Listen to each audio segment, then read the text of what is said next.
Stacks creator Ali calls Bitcoin apex predator as development flourishes on OG blockchain. Muneeb Ali, the co-creator of Stacks and Princeton-educated computer scientist who's now CEO of the Bitcoin-focused development firm Trust Machines, spoke with CoinDesk's Jenn Sanasie on the flurry of development and Layer 2 building now taking place on the original blockchain. Muneeb Ali, who has a Ph.D. in computer science from Princeton University, is CEO of Trust Machines and co-creator of the Bitcoin Layer 2 project Stacks. We know that Bitcoin is sort of like the apex predator, like it's the pristine asset. Stacks Nakamoto launch is only a few months out at this point, then I think the developers can program anything that they want. There are new experiments coming. There's a buzz around Bitcoin these days, and it's got as much to do with the development taking place on the original blockchain, once seen as a sleepy and ultra-conservative ecosystem compared with Ethereum, and its higher frequency of upgrades and greater programmability, as with the newly approved spot Bitcoin ETFs that have pulled in billions of dollars from investors. Bitcoin, the cryptocurrency, is in the midst of a powerful rally, headed for a sixth straight monthly gain, its longest such streak in 3 years. With a market capitalization of $1.12 trillion, Bitcoin BTC accounts for roughly half the value of all cryptocurrencies. Put another way, it's worth as much as all other digital assets combined. But it's the newfound spirit of development that's got engineers and programmers, including Muneeb Ali, CEO of Trust Machines and co-creator of the Stacks project, suddenly hitting the talking circuit. Top blockchain tech podcasts are airing episodes about the prospects for Bitcoin Layer 2 networks. Analysts are scurrying to assess the potential. NFT-like digital art on Bitcoin are fetching tens to hundreds of thousands of dollars, and there's even a new venture capital fund to plunk down money into Bitcoin DeFi projects. CoinDesk's Jenn Sanasie interviewed Ali, who has a Ph.D. in computer science from Princeton University, about the flurry of activity and what he sees as the real breakthroughs that are making it all possible, and what he expects to come of it all. He also spoke about the Stacks project's much-anticipated Nakamoto upgrade, tipped to drastically improve the speed. The interview was transcribed by Bradley Cowan and lightly edited for clarity. What are you watching in the news these days? Ali, one of the news items recently that caught my eye was a recent funding round of Jenn Layer. So they raised around $100 million from a 16Z. I think the thing that interests me about that particular protocol is that it's looking at capital that's locked on ETH and trying to find interesting use cases for it. How can you reuse the locked capital? And I'm very interested in seeing these types of primitives evolve around Bitcoin as well. We know that Bitcoin is sort of like the apex predator, like it's the pristine asset. And these types of concepts coming to Bitcoin could be much more significant because Bitcoin is $1 trillion in capital. And we are just seeing the start of people locking their BTC capital into smart contracts running on L2s and so on.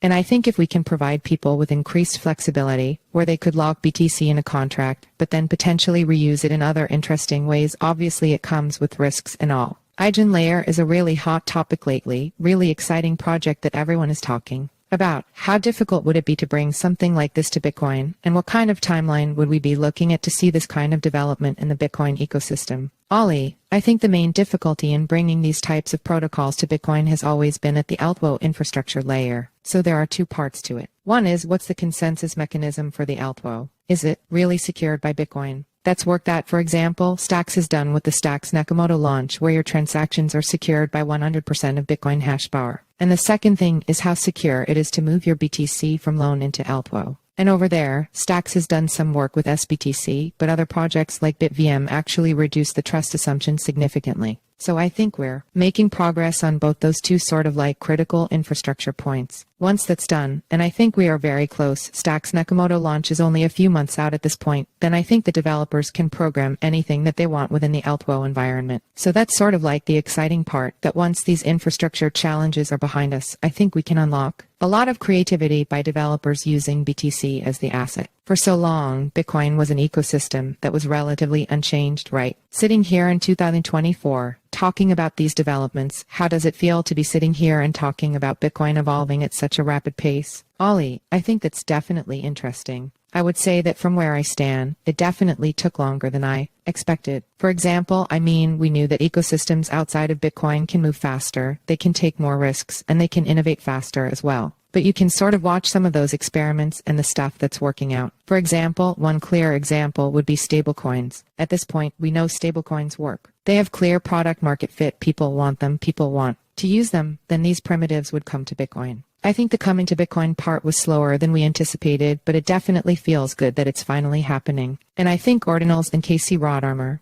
they deserve a lot of credit. I do think when Ordinal started, that was sort of like the spark where Bitcoin culture started changing, the amount of developers and capital coming into Bitcoin started changing. And then some of the OG projects like Stacks and others who are already working, I think they got some sort of a fresh fuel on the fire as well. And people saw that, look, a lot of this stuff is already built or almost there, and now developers are getting really excited about it. So I think in some ways I'm glad that we took the slow and steady approach, that we're still around to see the innovation coming back to Bitcoin, and I think that's an exciting time to be here. Let's talk a little bit more about Stacks. You mentioned the Nakamoto upgrade that's coming up soon. Talk to me about your focus for Stacks as we move further into 2024 and what we can expect from the upgrade. Ali, as Bitcoiners, we definitely have a different set of values. There is definitely much more long-term thinking. There's definitely aversion to taking needless risks. So I think the Stacks LTWO project basically represents a lot of that. For example, a lot of R&D work went into designing really safe programming languages. Similarly, on the consensus side, a ton of work went into reusing Bitcoin's hash power as much as possible, or reusing Bitcoin security as much as possible.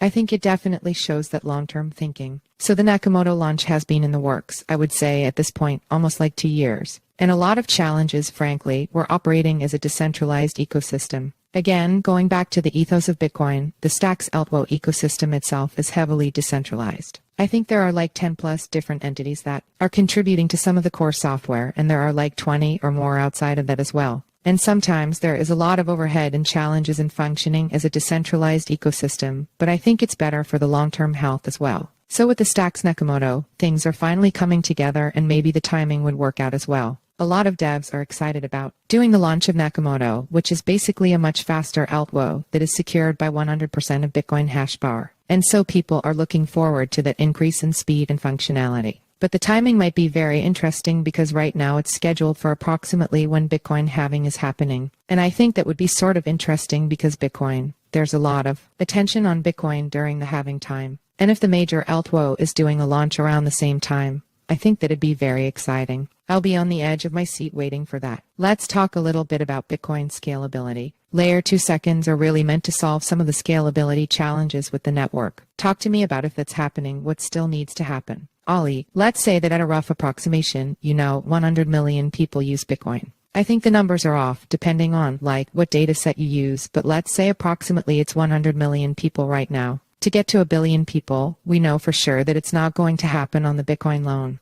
There's basically no way, right? If they wouldn't be able to own OXO on-chain. So we absolutely need these LTWO solutions. And one of the things that has changed in the last 1 year is that before, the Bitcoin community was sort of putting all of the scalability eggs in the same basket, which was Lightning. And don't get me wrong, Lightning is amazing. I think some of the companies there have done groundbreaking work. They're growing, they're actually getting more nodes online. But interestingly, over the last 1 year, this sort of attitude has shifted to, let's try all sorts of experiments as L2s. And this is something that happened with Ethereum. We see almost 10 to 20 big projects, but in terms of experiments that people tried, it would probably be 100 or 200 or more. And some of them didn't work out. Some of them became bigger projects with more traction, more capital, more developers, and so on. And now we are beginning to see that with Bitcoin. There's obviously Stacks and Rootstock, which are the more OGs, but there are a fresh batch of new L2s coming up. That is very, very exciting. Because what happens is you let the free markets try different designs, and then people are tweaking things. They're trying different iterations and remixes of different ideas. And the probability that at least a few of them are going to work is actually much, much higher than putting all of your eggs in the same basket. So I think with that happening, my confidence level that we will have some L2s that are actually sort of working out commercially in the market and taking a lot of load off of Bitcoin loan, where the experience is great, people can do fast, cheap transactions, and infrastructure sort of goes in the background.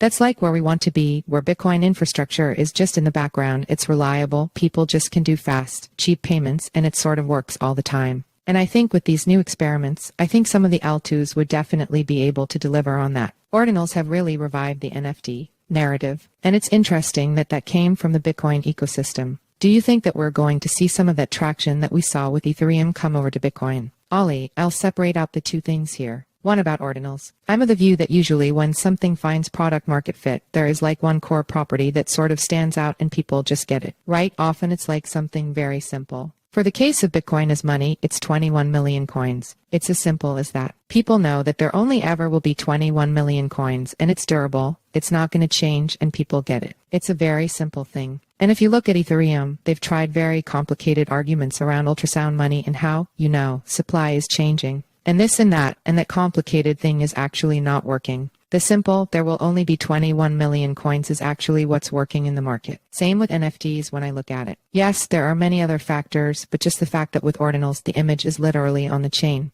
And it's not on any chain, it's on Bitcoin, right? We know that Bitcoin is going to be around. I think that one property just stands out. Like people just feel that, this is real, this thing is never going to disappear, and my digital art is now stored forever. And that's it. Like I think that's the base level property. And then there are obviously other things around it that are leading to a lot of sort of interest there. And I think with Bitcoin DeFi, which is the main thing that gets enabled by L2s, we'll again see these simple primitives. For example, one I can think of is a lot of people don't want to sell their Bitcoin. So a very simple primitive could be, hey, don't sell your Bitcoin, but lock it in a decentralized way and get some liquidity. Take a stablecoin loan. Again, a simple concept that a lot of people get, and they can start using it. I think that's how you start getting a lot of product market fit. And now coming to your second question, I do think that in the overall industry right now, there's a lot of capital and developers who have the model that there will be some alt loan like a Solana or something else. They're going to start eating on Ethereum's market share. I think there's some truth to it. Solana is gaining a lot of traction and it's popular in developers and so on. But I think what the market is beginning to see right now is that there's a much bigger category, which is Bitcoin L2s, because these Bitcoin L2s can match the alt loans or Ethereum head-to-head on every single feature. It could be speed, it could be expressivity, and so on, but they can match it. And I think that could potentially be a much bigger market simply because of the fact that they're not starting from zero. Like whenever you launch a new project, you're starting from zero in terms of how much capital there is in the ecosystem. When you launch a Bitcoin L2, you're launching something on top of $1 trillion of capital, right? So I think there's a much easier path to that capital getting deployed and Bitcoin L2s as a category growing. So I do think they're going to start giving L2s some competition, but even like Loan might start seeing competition coming from Bitcoin L2s, which is something that I don't think a lot of people are talking about. Besides Stacks, what Bitcoin L2 are you watching? What Bitcoin L2 is doing something very innovative that you're keeping your eye on. Ollie, the landscape right now, what it looks like is, there are the big four, which is Stacks, Rootstock, Lightning, and Liquid. And they're all sort of very different, right? Liquid is a federation. Lightning is mostly for payments and a peer-to-peer thing. I think Rootstock and Stacks would qualify as what the Ethereum or Solana developers expect from an L2. Right, so those are the two bigger ones. And then there are new experiments coming. I think Babylon is one. They're doing something very interesting with enabling Bitcoin to be locked at the loan level and you're sort of like participating in proof of stake on other chains. I think that's a very interesting model. Some people have worked on things called spider chains, which are, again, interesting. The common trend there is trying to reuse BTC capital. They can't take Bitcoin capital and participate in becoming a validator on an L2 or some other ecosystem out there. And I'll come back to the project that I'm very, very excited about, which is BitVM. It's not something that is an L2 itself, but it's a fundamental building block that can enable other L2s that can even potentially use like ZK-style rollups. But more importantly, I think BitVM helps the bridges between the loan and the L2s. I think we are maybe like a year out from seeing it really working out in production. But now that we have a path that doesn't require any changes to Bitcoin loan, that makes it very, very realistic and practical. Like before that a lot of people would rightly criticize that if your L2 requires changes from the Bitcoin loan, you're probably never going to get those changes. But with BitVM or the work that we're doing with SBTC, we don't require any changes from Bitcoin loan. So I think that becomes a much more pragmatic, practical solution that people know. It's going to ship, it's going to work. And I think that just changes the game. A lot of folks are interested in Bitcoin now because of the approval of the spot Bitcoin ETF in the US. But what do you think needs to happen to get a mainstream audience more interested in some of the other facets of the Bitcoin network? Ollie, I look at spot ETFs as Bitcoin's use as a digital gold or a store of value, like you're passively, sort of like, holding your Bitcoin.